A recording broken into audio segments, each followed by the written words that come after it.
So we are so happy that Nova Ukraine can be part of this. Thank you so much, Maria, and thank you, UKK Illinois, for putting all of this together. Yes, give them a round of applause, please, because this is the last panel. And also, thank you all for sticking around until the end of the day. We really appreciate your time, and I appreciate the time of the panelists. Thank you so much for being with us today as well. So we have an exciting panel because I think today was almost like a timeline, right? We got to talk about the past, we got to talk about the current, and we are ending with also talking about the future and touching upon that, because I truly believe that civil society is the future of a democratic nation. So we'll touch upon that today. But today we're going to talk about building global community, from local action to international cooperation, exploring how grassroots initiatives, civil society movements, and innovative diplomacy can shape global progress and peace building. And this is really important for Nova Ukraine because if you look at our mission statement, our very first line of the mission statement reads, "At Nova Ukraine, we are dedicated to supporting Ukraine and its people in building a strong, flourishing nation with an empowered civil society." So it really is so phenomenal that we get to have the honor of closing out this fabulous event. Nova Ukraine has been able to raise and deliver over $130 million in humanitarian aid to Ukraine. So thank you. It's an honor to work for this organization. And also, from a personal note, it's just an honor to do this because I'm the son of two Ukrainians who dared to dream at the fall of the Soviet Union and created one of the first Незалежна судова експертиза in the nation. Father unfortunately passed away from that stress of trying to make it happen, but what's important is I am the future that they dreamed of, right? Of empowering civil society, because it's an honor to be working with grassroots communities all over the United States and internationally. I actually want to dig right in because I want us to have time to actually discuss. So I want to give you guys time to speak. And I know that Sergio should be joining us on Zoom right now. So Sergio, if you can hear me, I know that you're in Belgium right now, and so it's a little later. And thank you so much for joining us at a late hour. But if you want to say some words, we'll start off with you and give you the mic for an intro before we move on to the rest of the panel. Thank you very much indeed. Give me just 1 second because I seem to have lost the... Oh. One second, please.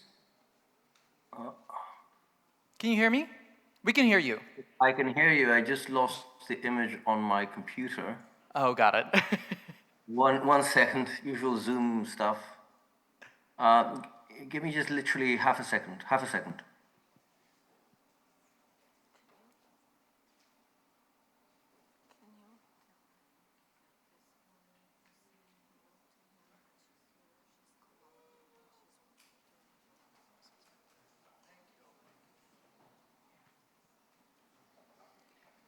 And Sergio, you have a personal hello from Nettie Lasko, who's with the Attorney General's office here.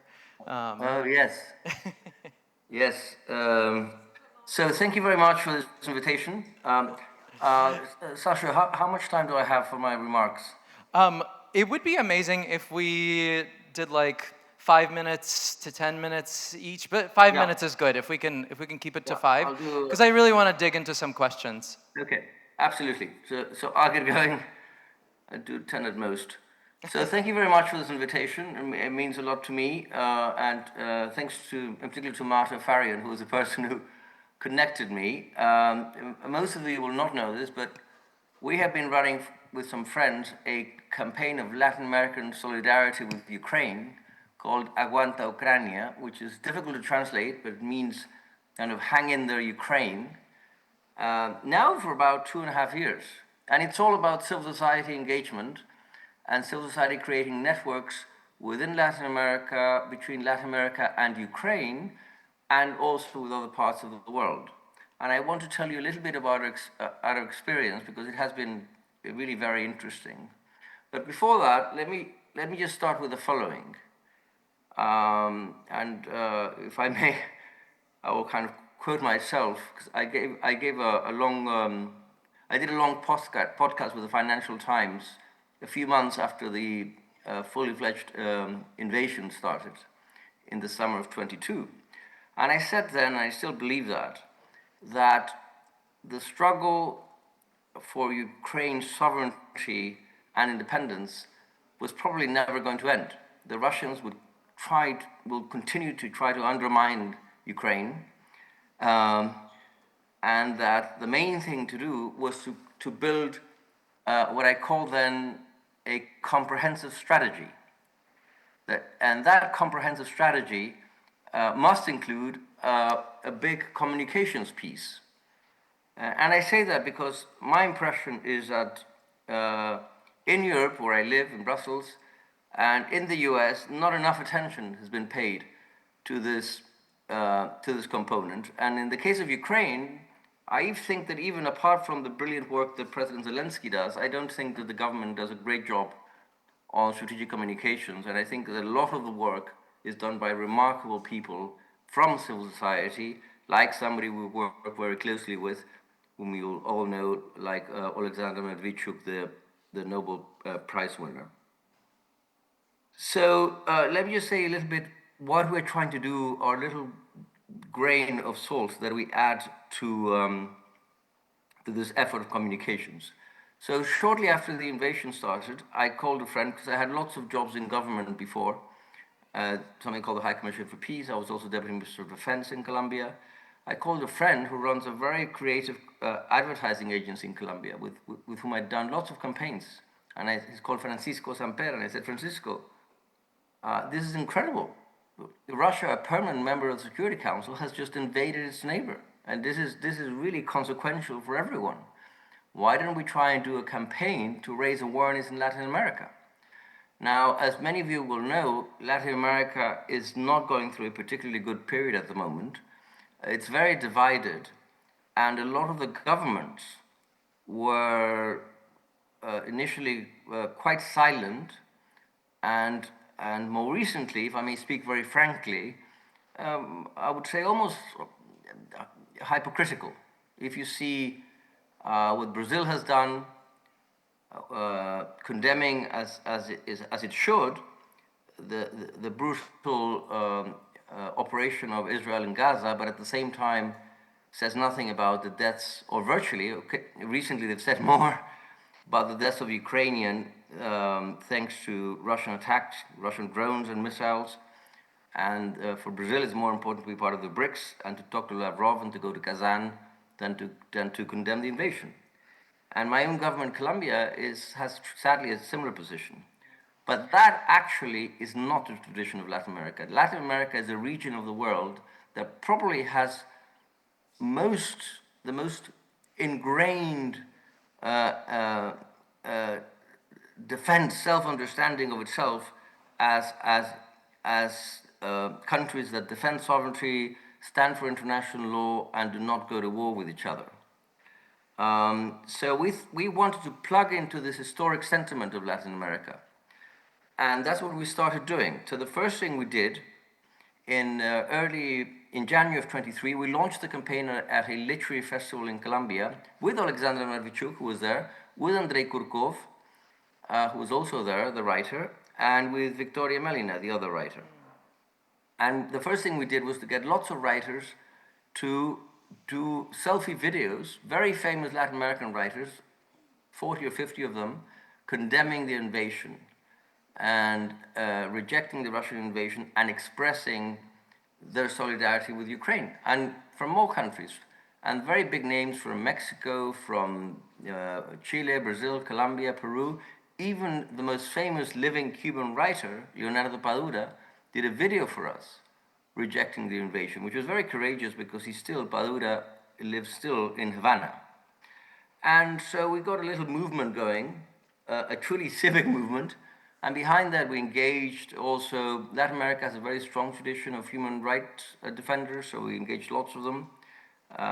Remarkable people like Claudio Grossman, who defended political prisoners under Pinochet in the 70s and did a brilliant video for us saying how Ukraine seemed very far, but it was very close to our values. So we're trying to build this bridge between values and understanding of sovereignty and respect for international law. Some politicians, the former president of Uruguay did a fantastic video for us, explaining how Uruguay was actually born out of an international treaty, and then it stood for international law, and therefore the fight of Ukraine was Uruguay's fight. In that context, we ended up being invited to the Kyiv Book Fair at the Arsenal in the summer of 23, in June. So I went there with a friend of mine who's a very famous Colombian novelist called Héctor Alvarense. And then I insisted that we should go off to the Donbass and get testimonies from people who are really near the front and living those Russian attacks every day. So we did that for 3 days, and Victoria Melina came with us. She canceled her agenda and she said, I want to go with you and show you what you've seen. I cannot go into all the details of everything we did.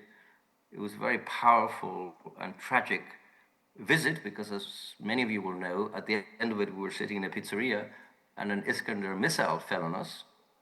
And I was the person who was actually sitting right next to Victoria.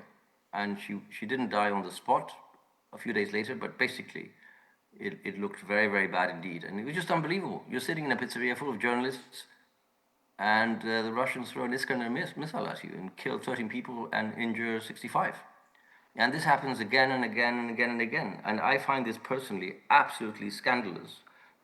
So we mobilized around this. When all Latin American presidents were in Brussels in that summer, meeting with their European counterparts, we covered Brussels with placards in 250 spots saying that we Latin Americans are with Ukraine and that Victoria was a civilian and that invasion's an invasion, and did a conference in her honor at the European Parliament. Then Hector was invited by the President of the Commission, Ursula von der Leyen, as the guest of honor that August in Strasbourg, as what had been President Zelensky's wife. And so we've continued to push this message through various means. Last year, I drafted a letter to the Secretary General in September, almost a year ago, suggesting, giving a long, detailed account of the barbaric attacks against civilians in Ukraine by the Russians, and suggesting that this was not compatible with Russia's duties as a Security Council member, and that he should suggest that the President of the Assembly to suspend Russia from the Assembly. And interestingly enough, managed to get 30 heavyweight human rights defenders from Latin America and Ukraine to sign it, but also over 20 former Latin American foreign ministers. So you see that people really mobilize. When you do something, when you call for their solidarity and support, they do mobilize. And the same thing happened with another manifesto, which was a bit more general, but included the strongest language yet on the Russian invasion of Ukraine in Latin America, and that was signed by about 33 former foreign ministers. Apart from that, we do internet conferences, a lot based on issues of IHL and attacks against civilians. I work together with the president of PEN Ukraine, and every month we publish in almost every single of the major Latin American newspapers a column by a major Ukrainian writer about what's going on, called Letter from Ukraine, so people actually see what's going on.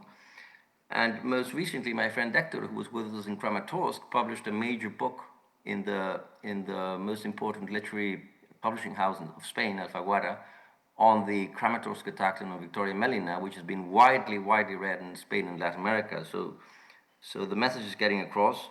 We built, and I'm about to finish, connections with various organizations, with Aleksandr Krapivkin's Center for Civil Liberties, with Victoria Melina's Truth Hound. We hosted the Truth Hounds in Colombia just 3 weeks ago. We also helped the mayors of 3 Ukrainian cities come to Cali in Colombia at the end of last year to the Biodiversity Summit. And so that's what we do. We try to connect. And I just want to finish by mentioning the example of this newspapers that published this. because this shows that this liberal sentiment is alive in Latin America, and people understand what's going on. But we need to tap into that sentiment, we need to build bridges, and we all need to push together. We've got a lot of support, sadly not very much, and we get a lot of applause, but sadly not very much material support, but we hang in there, we do things with very little, just out of goodwill. People in various parts of Latin America have joined us, and we will keep pushing in defense of Ukraine. Thank you very much.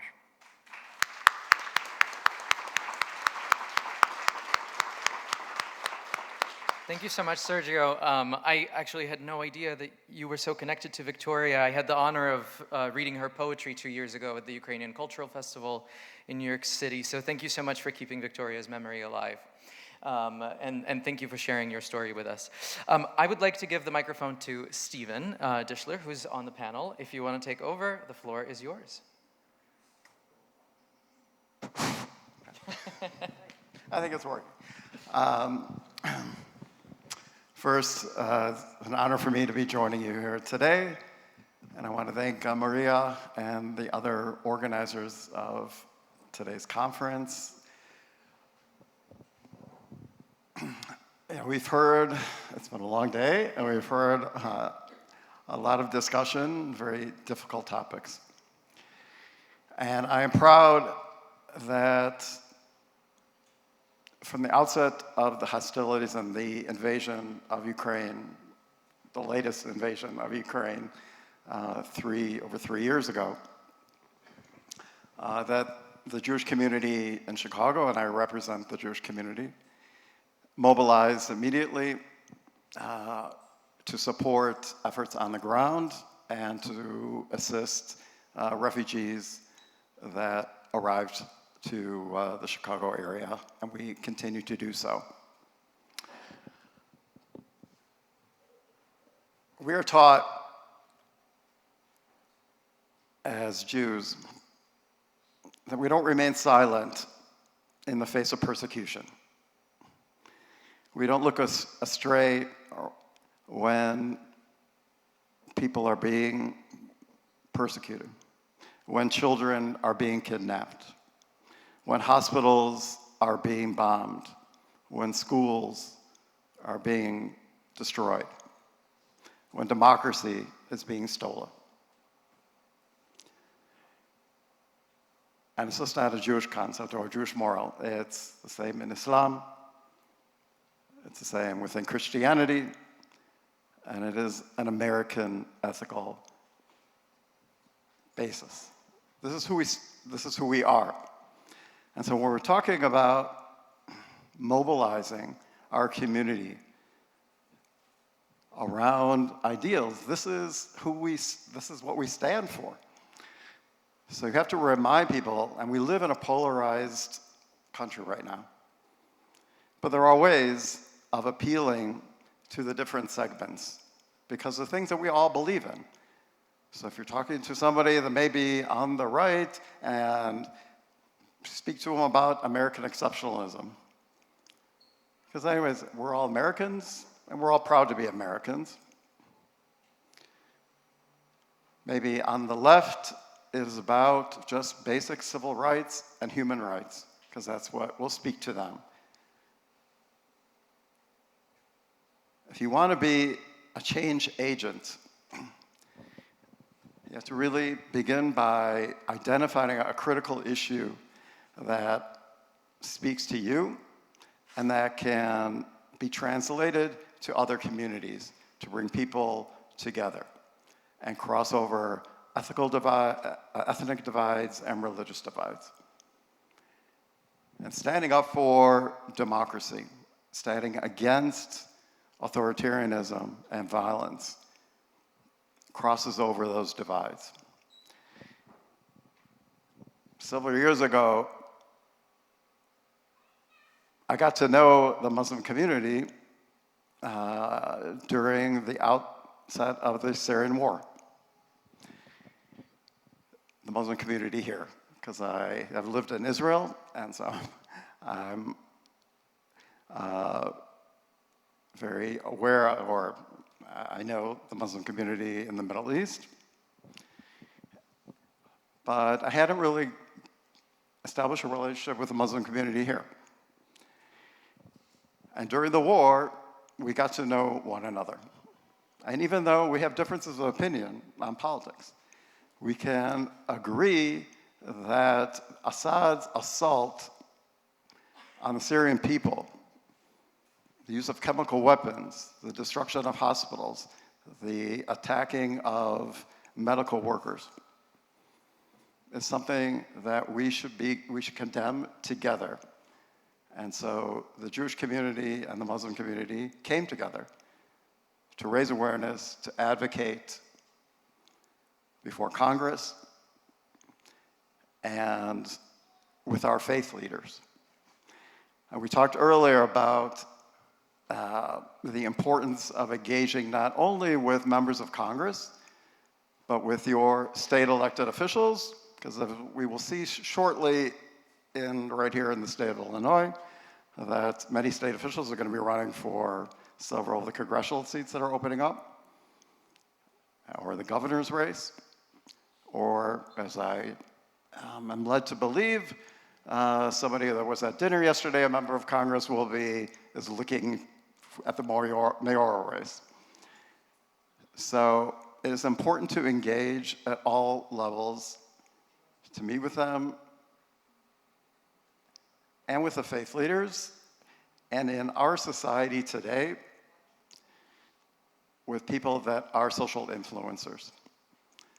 Because we're all impacted now by social media, and so having an impact beyond just your regional area, social media now is critical. So I'll end here and pass it on to... Thank you so much. Thank you. Thank you, Stephen. Suzanne, I'm going to give you the mic. Suzanne Akhras, everybody. Thank you. Thank you so much. Hi, everyone. I know it's been a long day. My name is Suzanne Akhras. I'm the founder and past executive director of the Syrian Community Network, which is a refugee support organization based here in Chicago in the North Side in the Edgewater district. So it's really an honor to be here with all of you. Thank you to Maria for inviting me. We met at the World Refugee Day, and then she invited me to come to the conference. So congratulations on the Independence Day of Ukraine.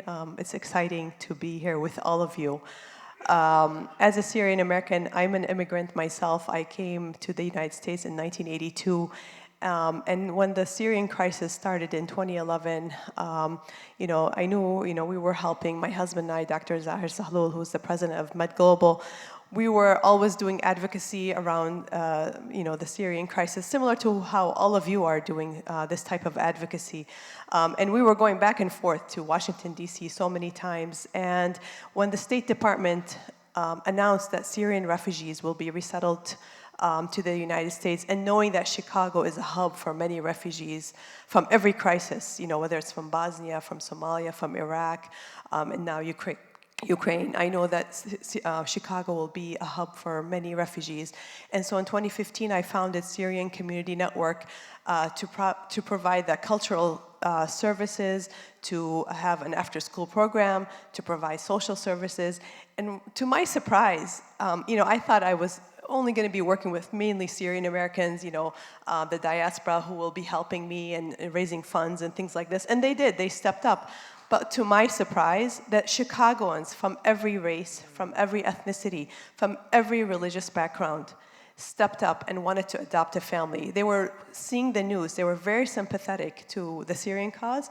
And I couldn't keep up with the demand, whether it was Jewish Americans who wanted to adopt a family, whether it was various Christian denominations, churches who wanted to invite us to iftars, Ramadan iftars, opened up their homes. People just wanted to adopt a family. And we even had an iftar at several synagogues here in Chicago. So that was really surprising, and it was really eye-opening to see how humanity comes together for these issues. When they were seeing children being gassed to death, and you mentioned, Steve, about the gassing of people. When they were seeing bombs thrown, when they saw Russia step in to prop up the Assad regime, and seeing the misery that people were going through, how sympathetic they were. Syria was never part of the Soviet Union, but it was a Soviet satellite. And I remember as a child, I was born in Syria, I remember that we had to get coupons to go get basic goods such as tea and sugar and coffee, Kleenex, simple things, feminine hygiene products weren't available.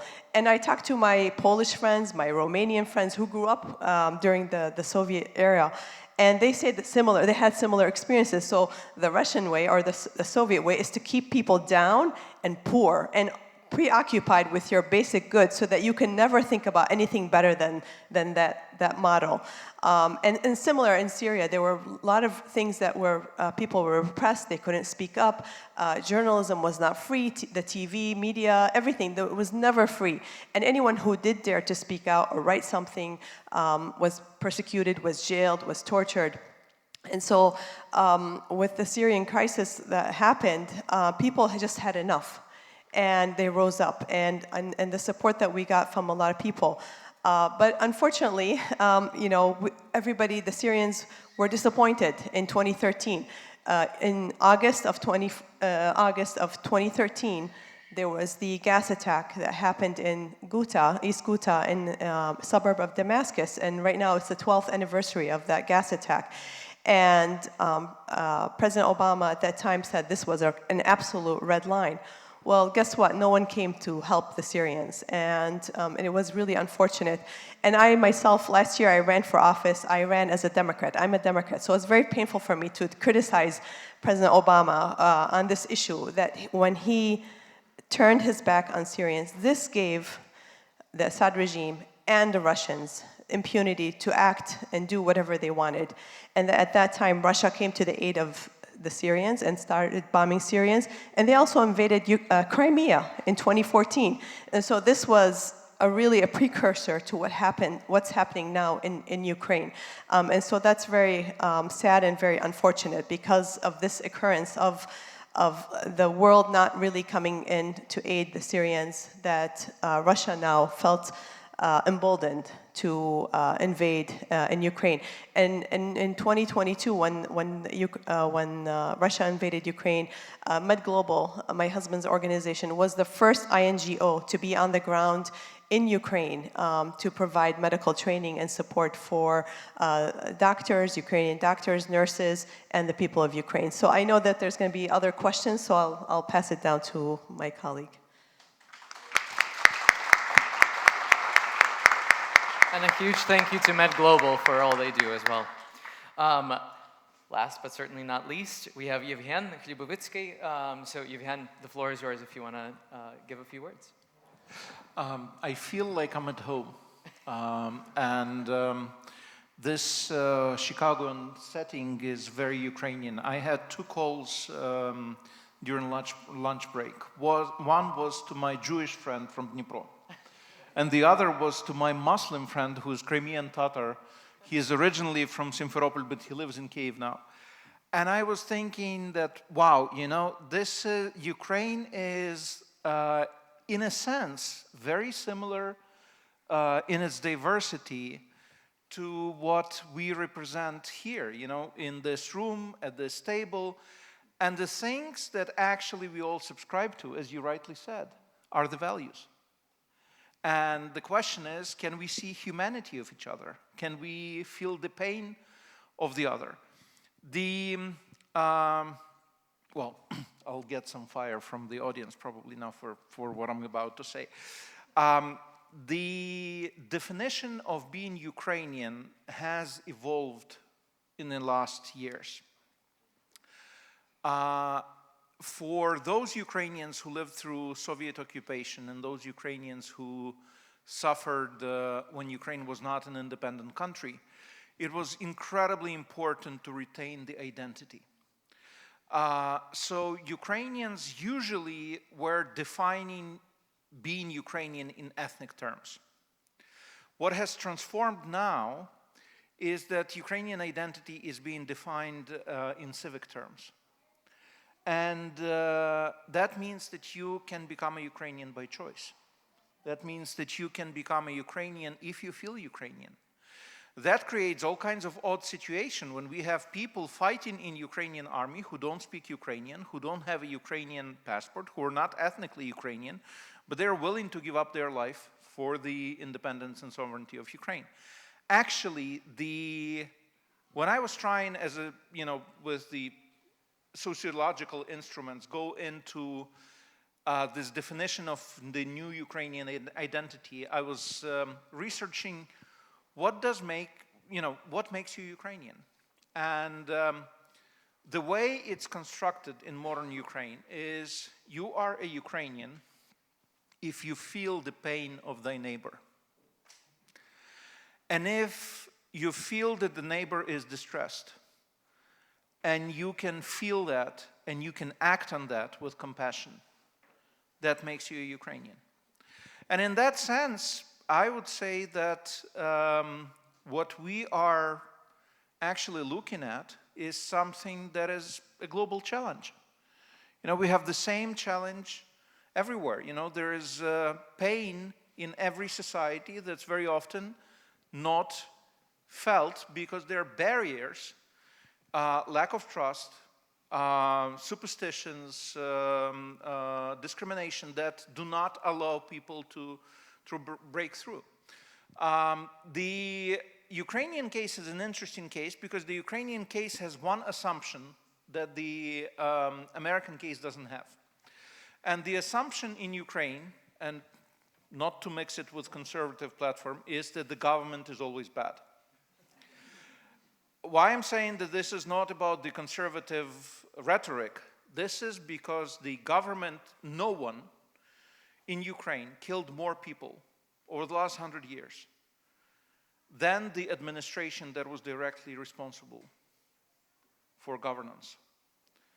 And that was the Soviet administration, that was the Nazi administration, that was the Polish administration, that was, and they all had differences. They were not all the same. They all had differences, but the point was that there were people who had more rights than the other people.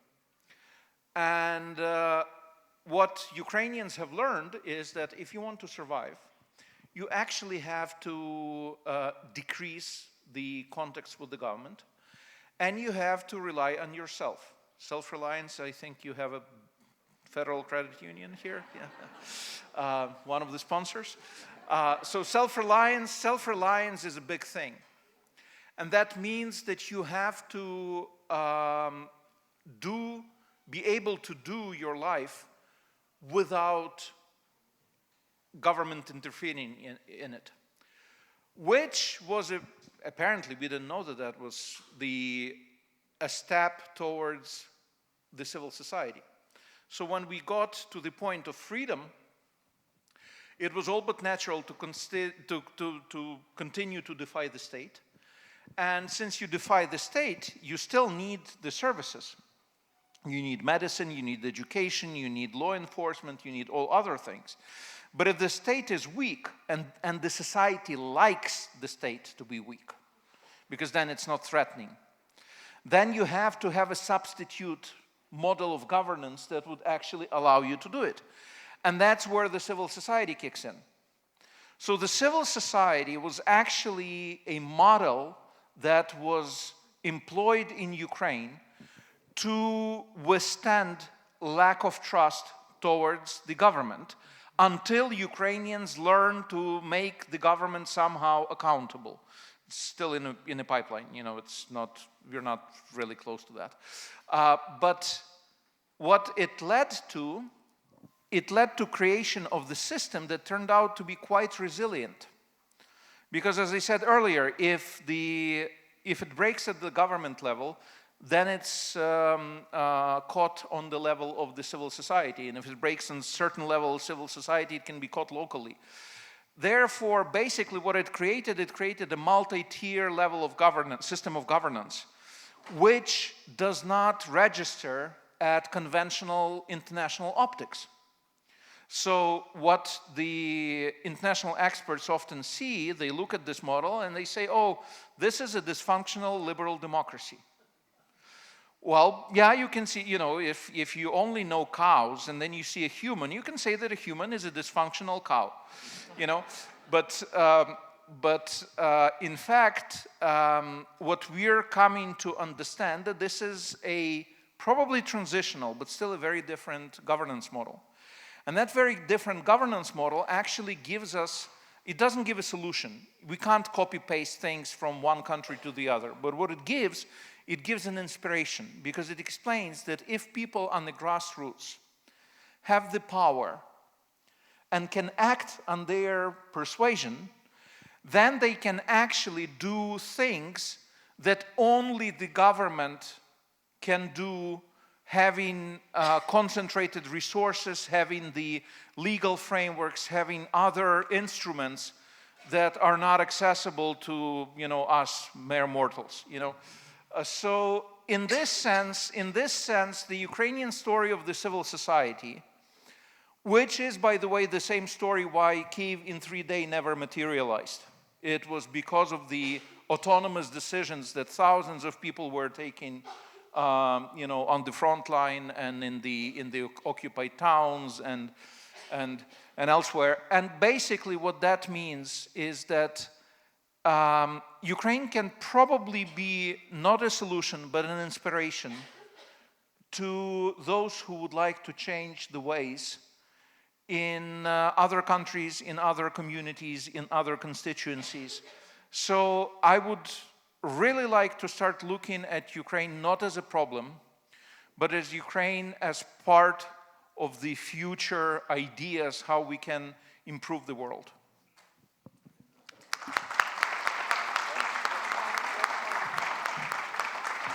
Thank you, Yevhen. Thank you for introducing the concept of dysfunctional cows. I'm keeping that. I wrote it down for myself. That's phenomenal. Thank you, all of you. You're incredible, and I could listen to you all speak for a very long time, so thank you so much. And it's a good thing we have a networking section after this, so you'll all be able to have a chance to chat with them all as well. But now we have 25 minutes to chat, and that's very exciting to me. For all of you in the audience, you have little pads of paper. If you have questions, please write them down and raise them up so that we can read them. But I want to start with a question that we'll just do like a hot mic, so whoever wants to pick it up, go for it. What the Ukrainian experience is teaching us globally moving forward? So I'll start since I'm not coughing now. I apologize. I don't know what got caught in my throat. One thing that I noticed when Russia first invaded Ukraine, I remember my husband and I came to the Ukrainian Village. There was a huge rally outside, and I saw Governor Pritzker, who is also Ukrainian American. I saw, Senator Durbin, all of Illinois congressmen and representatives being here.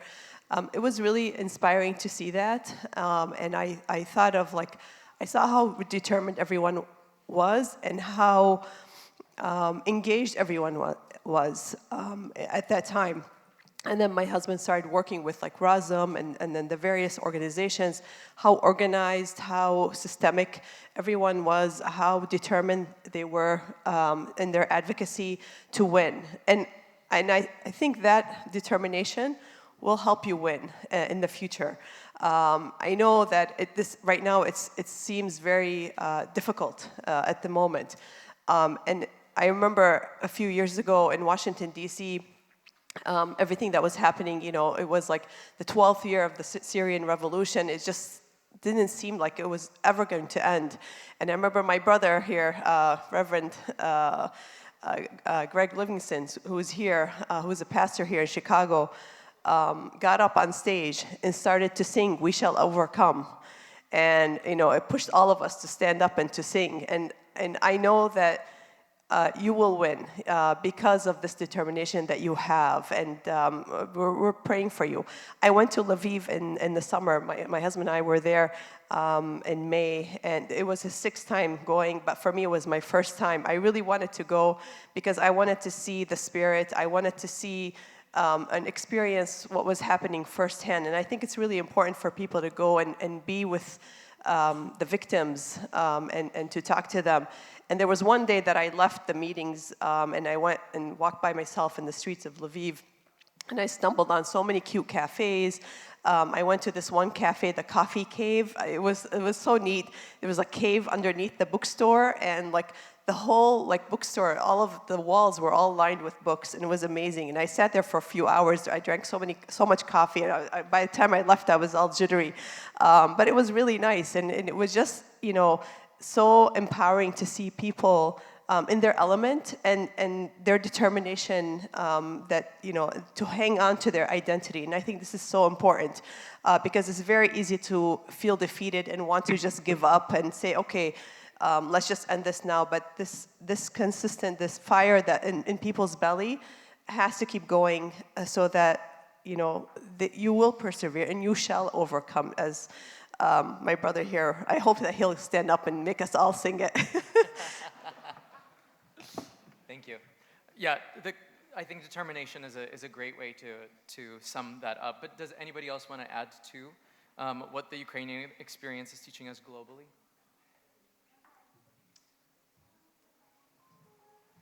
I think civic engagement that we have seen, the mobilization of ordinary people in Ukraine and here. But the power, the strength of any society is built upon the average person on the street. If there's a will to stand together and help one another, and that's what we have seen for the last several years in Ukraine. Obama's building is hit by a missile, and the neighbors are coming together to rescue those that are inside, to provide refuge to those that may have lost their homes, food and clothing. We have seen also throughout Europe, neighboring countries take in refugees when they were forced out of their villages and cities. It is that sense of civic responsibility, of togetherness, that ultimately that is the strength, even as equal to military strength, that people are not going to give up. And as Suzanne said, I've been to many rallies of the Ukrainian community here over the last several years. The pride, the strength of this community, the singing, the lifting, the wearing of your traditional dress, and the flag and the colors, that is sending a lot of strength back to your homeland. And if you need to keep that up, because they know, they feel it, they hear it, they see it, and it gives them strength. So I applaud you for gathering here today and for what you're doing every day. Thank you. And I hope to see you all tomorrow at 2 p.m. for the march, yes? Sergio, this one's for you directly. Are there any other nations, particularly in Latin America, that are also in a politically captive position to Russia? How close to the US is Putin's reach?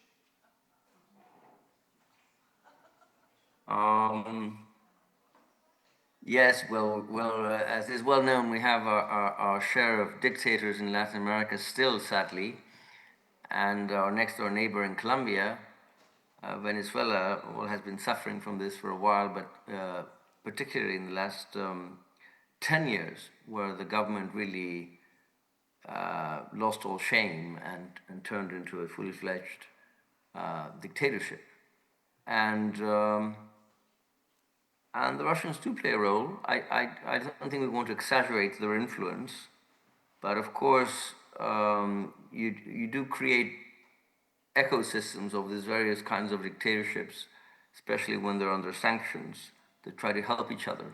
So, for example, the Venezuelans used to be able to sell their oil under sanctions through Russia until Russia itself came under sanctions as well, and made it much more difficult for the Chinese to buy that oil in a kind of quasi black market. But I want to emphasize a bit more, again, the role of civil society in all of these situations. Both in denouncing what's going on. So Latin America has a very strong tradition of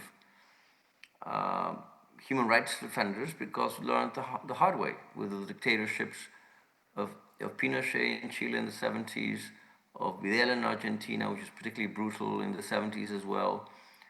A lot of the modern human rights movement grew out of Argentine and Chilean lawyers who stood up to those dictatorships and then went on to become later on professors, very often in the US. But at the same time, I think that there are other roles for civil society to help to think through solutions, because one also has to be realistic about what can be achieved. And I do think that one needs to push back as hard as possible. One needs to denounce all these crimes. I mentioned earlier in my remarks the organization Truth Hounds, which is a remarkable organization which is dedicated to investigating Russian attacks and making sure they're documented. And the things they find are incredible. Some of you may remember, I think it was last year, that the Russians threw a glided bomb at a shopping center in Kharkiv. And Truth Hounds could actually show technically how this had worked, and showed that it actually had been directed at the shopping center. And you say, how is it possible, again, that a permanent member of the Security Council just throws glide bombs at shopping centers and nothing happens? But I also wanted to say that I think that, first, in terms of protecting Ukrainian sovereignty, which I think is the main thing, well, the role of civil society could not be bigger. And I think the remarks that were made earlier about how things work in Ukraine were spot on. It's a little bit of a different system. Ukraine is a young country. And my own experience is that civil society fills out a lot of the weaknesses that a young country has in its institutions. And finally, I wouldn't rule out either civil society helping, again, think through solutions, because solutions must come at some stage. One has to push back, but one also has to be creative as to how to find a way forward and explain to people what a reasonable way forward is. So again, all my applause and appreciation for these amazing people in Ukraine. I just worry myself, because I know a few of them quite well, that they are completely overworked, and they spend their life flying around the world. People like Aleksandr Krapivkin, people like Natalia Gumnyok, they are basically doing the work that entire diplomatic systems would do in other countries. So chapeau. Thank you.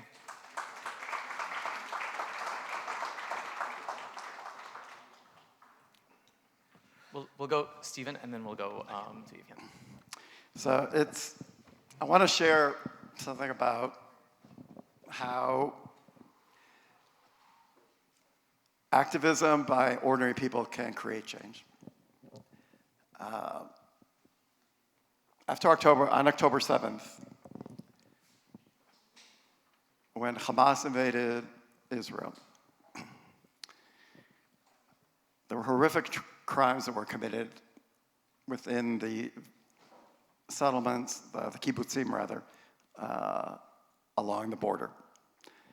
1,200 people were killed. 250 people were abducted to Gaza, 50 of whom are still languishing in the tunnels under Gaza, including among those that were abducted on October 7th were babies that were later strangled to death, and women and children. And I'm sorry to share this, but amongst the most brutal crimes were sexual violence. And we saw across the region the evidence of premeditated sexual assault, both mostly women, but also men that were, I know there are children here, that were raped and abused and tortured.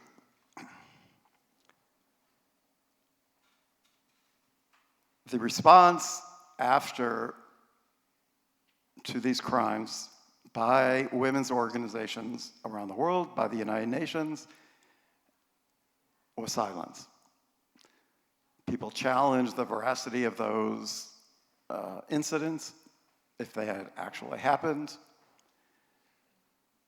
There was a lack of belief of women who witnessed it, or who, there are few examples of the victims coming forth because they were killed. And this is not a new phenomenon. In fact, it just happened recently in Syria, and the attack in Sweden, and against the Christian community. And time again, we have seen in conflict zones that violence against women has been ignored. I mean, the justice brought to these women against their perpetrators because of the lack of evidence. And what we saw in Israel is that a bunch of women got together and said, we refuse to be silent. Now, we all know that some of the international organizations, the United Nations Security Council, the UN in general, and some of the other international organizations are very weak right now. The United Nations Security Council, anything that is against Russia, obviously, they just put a veto. Or their allies, so nothing moves forward. So the one organ of the global community that was supposed to prevent war is silent, is weak, because of the way it's structured. And now that you see the General Assembly is politicized completely into camps.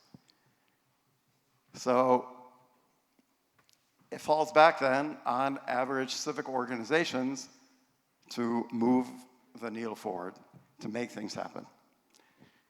And so women got together, they started collecting evidence, lawyers and judges in Israel, together with some women from across the world, collecting evidence and bringing it to the General Assembly, to the UN Secretary General, and demanding that an investigation be done.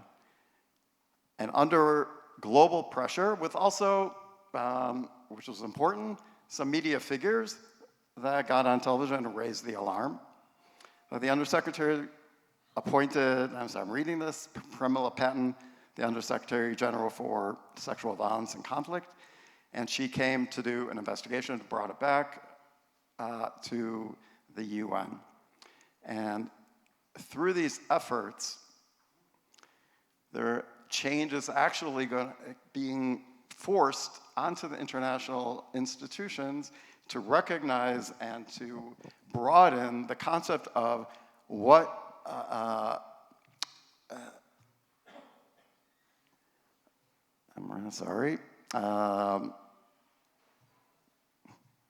that the evidence that is required to bring forth an investigation and a tribunal, to expand upon it, because in crime scenes like this, it's usually lost.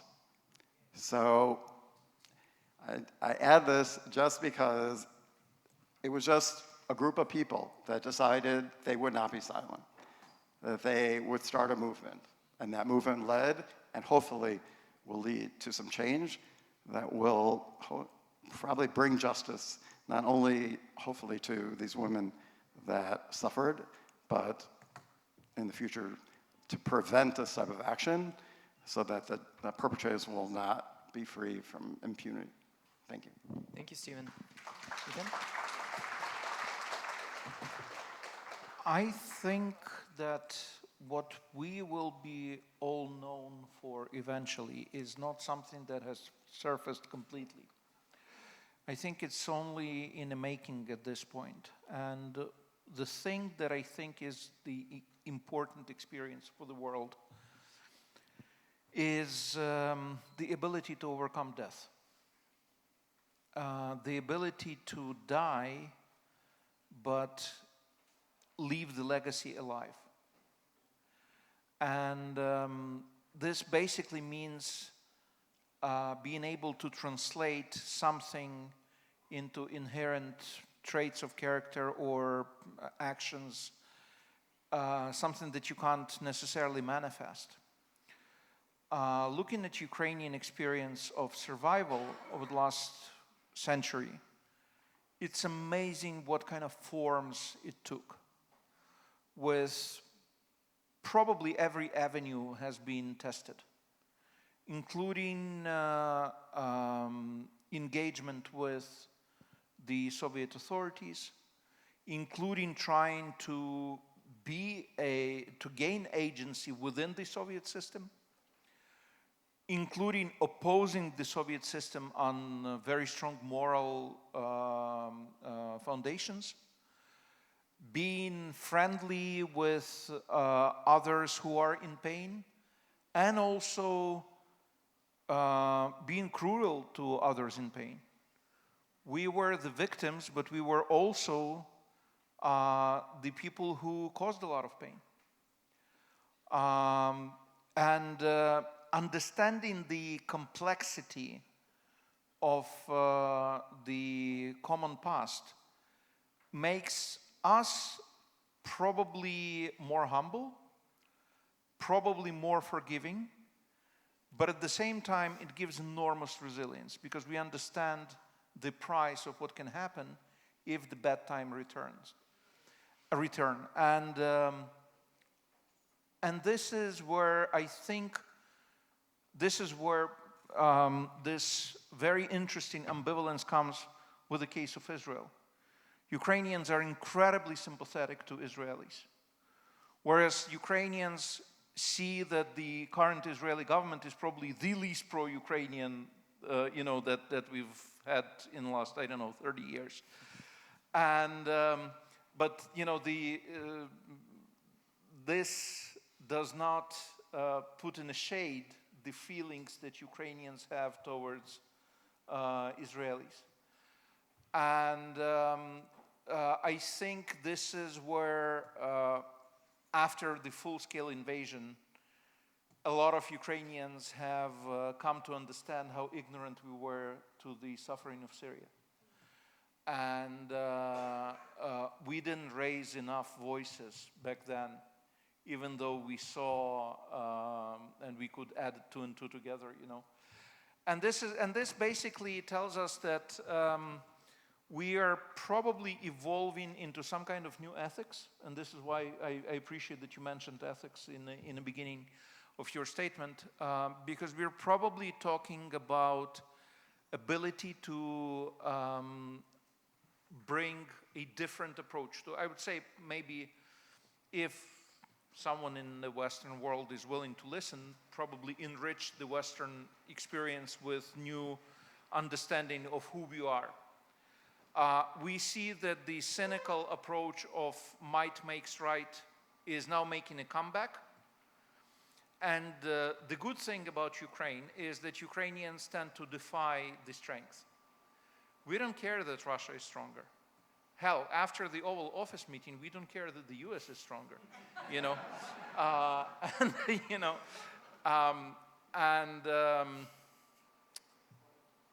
And in that sense, I think this self-reliance has a much deeper meaning. And the meaning that is based on understanding that your personal cause might not make it. But if you do everything right, the overall cause will. Thank you. Suzanne, do you want to? Y'all, you almost made it to the end of the event. Give yourselves a round of applause, please.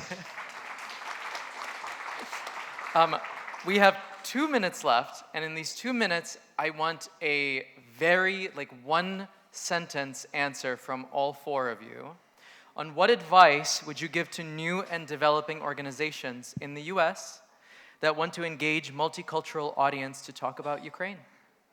I'll start. So one of the things that I learned through working with Syrian Community Network and the Syrian refugee crisis is to work in coalitions and to reach out to people who are of different religious and different ethnic groups than yours, and to expand the circle. People want to help, but you have to give them a way to help. And I think expanding your reach is really important. And I've been to Ukraine. I've been to Gaza in 2019. I went to Bangladesh for the Rohingya refugees. I've been doing service projects everywhere. A child is a child, whether they're from Gaza, who are now starving, whether they are from Bangladesh or from the Rohingya community, the Syrians, the Ukrainians, whether it's an Israeli child, whether it's a child in the south side of Chicago or west side of Chicago. People are people, and humans are humans. And we need to stick to humanitarian principles and support everyone who are victims of war, no matter who they are. And no matter who perpetrated what, we stand with victims, innocent victims, who are really have become, waging war on people, on innocent people, has become normalized. And that's really sad. And right now, my heart bleeds for people of Ukraine and for the children of Gaza, because right now they're dealing with mass starvation, and I think all of us should raise our voice for that. So my advice to everyone is to work in coalitions and to expand our reach, so that you can touch more people and have that support, because all of these movements now are global. There's nothing where it's just a Syrian problem or a Ukrainian problem or this, that problem. We're all connected through social media. And so I think it's really important to do this type of outreach and step out of our comfort zones and out of our bubbles and to work with people and broaden that coalition. Sergio, one sentence advice. Sergio. Oh, thank you very much. I'll be very brief, but I do want to pick up on the very important remarks of Suzanne just now.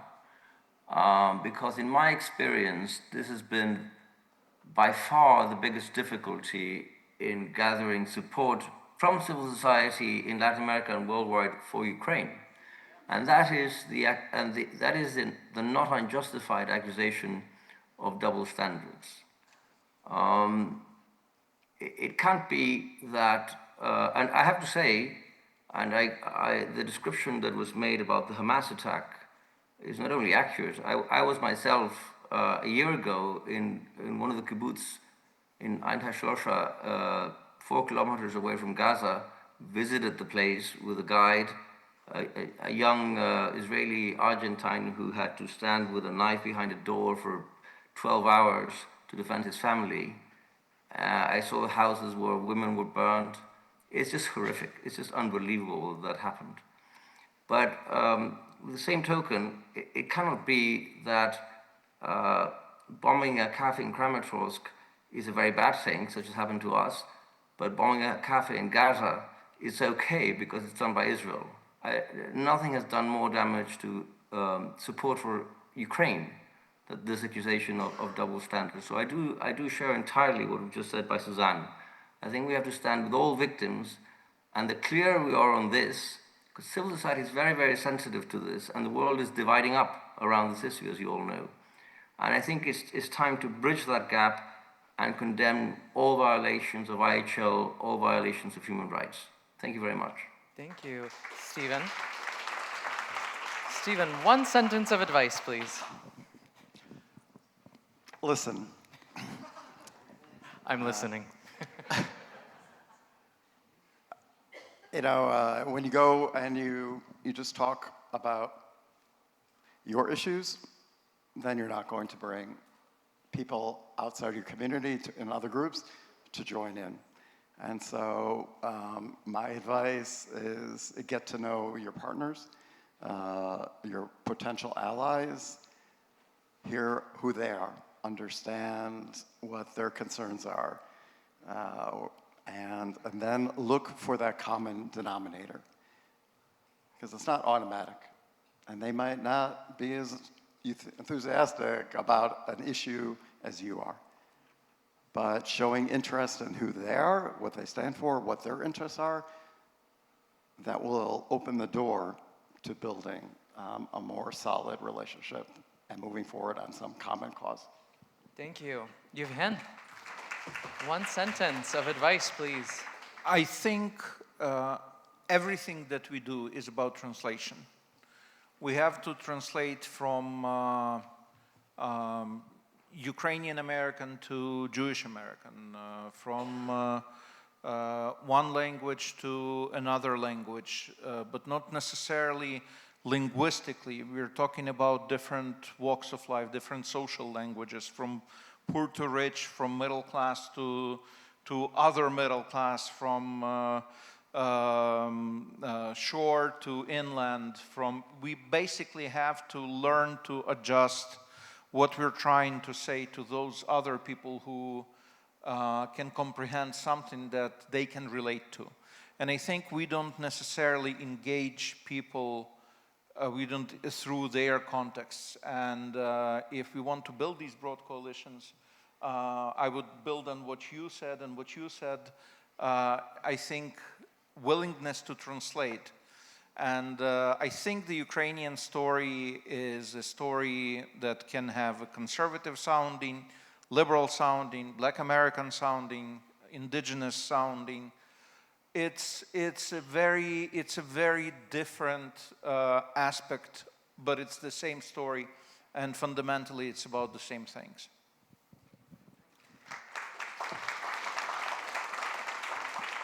Thank you. All my gratitude for all of you for being here. Thank you from Nova Ukraine for including us. And again, thank you to the panelists. Thank you for this amazing final panel of the day.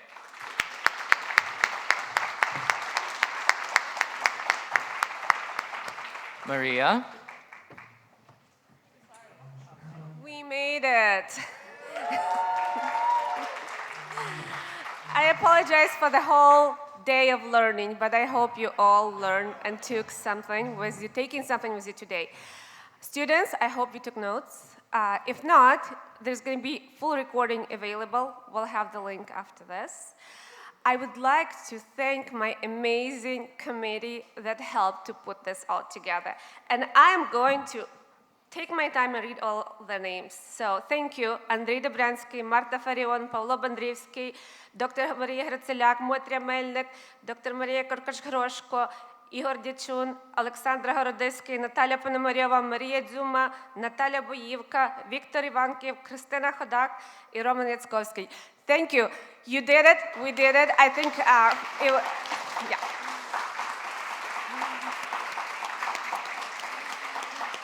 And thank you, our amazing panelists, for answering the call. I did not expect everyone that I asked to agree to come here. Really, I did not plan for this to be this big, but then you can't miss the opportunity. And I want to leave you all with one word, with one phrase tonight.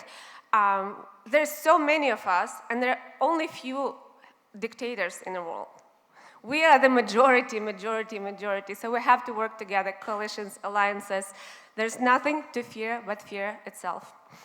And there will be a reception after this. Don't feel obligated to stay, but there will be more good food and wine. And please give yourself a round of applause. Without this amazing audience, this would be for nothing. Thank you. Thank you all for coming from different states.